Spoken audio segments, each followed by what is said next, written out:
Level 99 Villainess is another great Villainess anime. It hits all the points that are in all the other amazing Villainess anime while hitting all the points in those amazing Powertrip Isekai, making it all so amazing. And we did actually get 3 whole Villainess anime this season, which is just crazy because I adore these types of anime to the fullest, and 3 at once is just amazing. But this one is my fave, so it gets a video. And if you don't know what a Villainess anime is, I'm sorry for your loss. But this anime hits all the points from Villainous anime. From girl plays a Toma game, dies, becomes a villainess from a game she played, then she knows what happens to the villainess in the game, so she changes the predetermined path to be a better person and or not get killed or exiled by the end of the game. In this case, Yumiola Darkness, the main character, is both the villainess and the game's hidden last boss, so she's overpowered. But due to her being overpowered, she also fulfills many of the Powertrip Isekai qualifications. And this isn't usually placed in Villainous Isekai, because mainly Villainous Isekai are about love, and making the role as your villainess change by being nicer and inadvertently becoming a love interest, which we'll cover more later.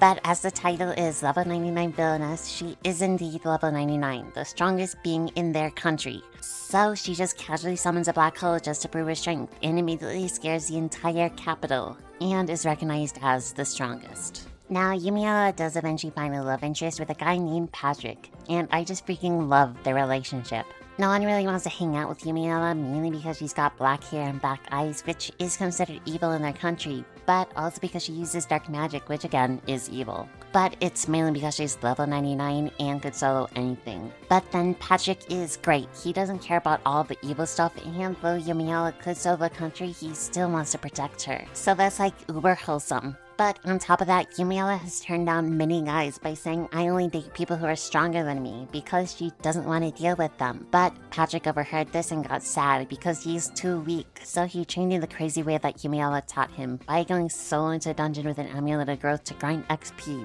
But he loves her so much, and though she would make an exception for him, he's grinding out his levels, risking his life so he can get strong like her. And if that ain't what you want in a partner, I don't know what is. So I just love how despite everything, Patrick loves her, and despite being dense, she does come to love him as well. One thing that's special about this anime is how Yumiola is.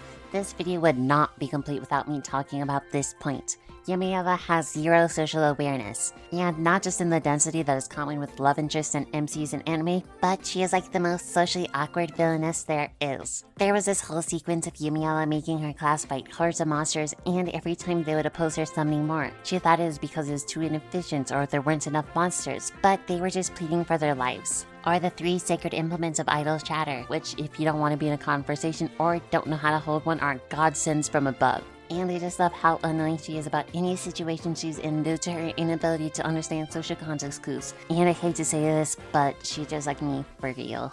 And this is what makes Yumiola so great, and why she's even able to make a difference in the story. Her uncaringness and unknowingness allow her to deal with all the people calling her evil for her looks and magic while growing up. And though this was just barely touched in the anime, I need to talk more about it. In the original story, Yumiola hid her powers and was shown to gain it later in the story. It's because she was scorned and ridiculed for her dark eyes and hair that she never showed the dark magic that she had. So she eventually broke and became the evil last boss. But our Yumiola instead didn't hide anything, and was instead so confident in herself that it let her be who she is. And this confidence is what made Patrick love her. And that right there is one of the best morals I've seen in an anime.